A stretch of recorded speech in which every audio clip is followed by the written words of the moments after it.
Ya, assalamualaikum warahmatullahi wabarakatuh. Di sini saya akan menjelaskan tentang unit satu hakikat perkembangan. Nah, saya mulai dari pendahuluan. Untuk hakikat perkembangan, setelah mempelajari uraian berikut, Anda dapat memahami pengertian perkembangan, memahami ciri-ciri perkembangan, prinsip-prinsip perkembangan. Perkembangan dimaknai sebagai suatu proses perubahan dalam diri individu atau organisme secara fisik maupun psikis menuju tingkat kedewasaan atau kematangan.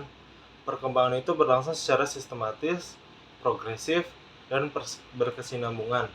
Secara psikis, perkembangan mengarah kepada pembentukan kepribadian yang sangat menentukan seseorang dalam bersosialisasi. Di dunia pendidikan, proses sosialisasi terdiri dari beberapa tahap. Salah satunya adalah tahap tugas perkembangan. Tugas perkembangan merupakan suatu tugas yang muncul pada periode tertentu dalam suatu rentang kehidupan individu, yang apabila tugas itu berhasil dituntaskan akan membawa kebahagiaan atau kesuksesan dalam menuntaskan tugas berikutnya. Oke, assalamualaikum warahmatullahi wabarakatuh. Saya Muhammad Altik Eka Putra. Di sini saya akan menjelaskan tentang perkembangan, pengertian perkembangan. Jadi apa sih itu perkembangan? Jadi pada dasarnya perkembangan itu meliputi dari dua hal, dari secara fisik dan psikis. Seperti yang kita tahu, fisik mungkin dari badannya mungkin kalau laki-laki dada membidang dan tumbuhnya bulu jenggot, kumis dan segala macam, dan perempuan menonjolnya dada dan membesarnya pinggul. Dan contoh psikis tuh menyangkut keseluruhan karakteristik seperti psikologis, perkembangan kognitif, emosi dan emosi sosial dan moral. Itu perkembangan yang psikis. Jadi perkembangan tuh merupakan proses perubahan kuantitatif dan kualitatif individu dalam rentang kehidupannya, mulai dari masa konsepsi, masa bayi, perkembangan, masa kanak-kanak, masa remaja sampai masa dewasa. Demikian itu tuh kayak individu menuju tingkat kedewasaan atau kematangan yang berlangsung secara sistematis, progresif, dan berkesinambungan.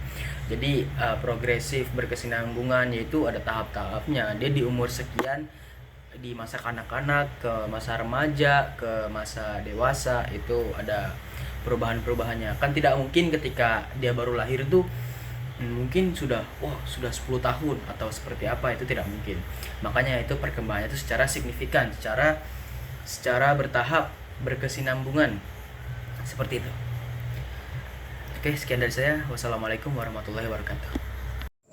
Yang dimaksud dengan sistematis, progresif dan kesinambungan adalah sebagai berikut.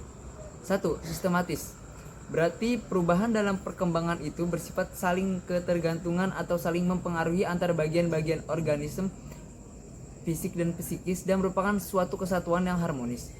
Contoh prinsip ini seperti kemampuan berjalan kaki seiring dengan matangnya otot-otot kaki, atau berkembangnya minat untuk memperhatikan lawan jenis seiring dengan matangnya hormon seksual. 2. Progresif berarti perubahan yang terjadi bersifat maju, meningkat, mendalam atau meluas baik secara kuantitatif fisik maupun secara kualitatif psikis. Contohnya seperti terjadinya perubahan proporsi dan ukuran fisik anak dari pendek menjadi tinggi, dari kecil menjadi besar, dan perubahan pengetahuan dan kemampuan anak dari yang sederhana sampai kepada yang kompleks, mulai dari pengenalan huruf dan angka sampai kepada kemampuan membaca, menulis, dan berhitung. Berkesinambungan berarti perubahan pada bagian atau fungsi organisme itu berjalan secara berurutan dan beraturan.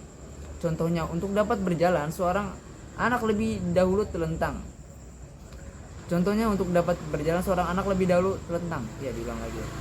Tengkurap, duduk, merangkak, dan berdiri. Sedangkan untuk anak dapat berbicara didahului dengan meramban. Untuk mencapai masa dewasa harus melalui masa konsepsi. bayi, anak, dan remaja. Oke, berikutnya saya akan menjelaskan tentang perbedaan individu. Setiap orang itu pasti dia itu punya adalah seorang anak ataupun seorang dewasa. Itu adalah sebuah individu yang dimana dia itu berada dalam suatu kelompok atau seorang diri, sehingga mereka disebut sebagai individu. Dan individu itu menunjukkan bahwa kedudukan seseorang sebagai orang atau perorangan ataupun seseorang perseorangan. Jadi sifat individual itu adalah semacam sifat yang berkaitan dengan orang tersebut dan berkaitan juga dengan individualnya sebagai ciri dan sifat dari yang seorang itu dengan yang lain. Jadi ada perbedaannya. Nah, perbedaan ini disebut perbedaan individu atau perbedaan individual. Maka perbedaan individual menurut Landgren 1980 di halaman 578 menyangkut variasi yang terjadi, baik variasi pada aspek fisik maupun psikologis, yang itu merupakan suatu pendapat dari Landgren. Dan di sini ada contoh, lebih tepatnya ada contoh seorang ibu yang memiliki seorang bayi dan bertutur bahwa bayinya banyak menangis, banyak bergerak, dan kuat minum.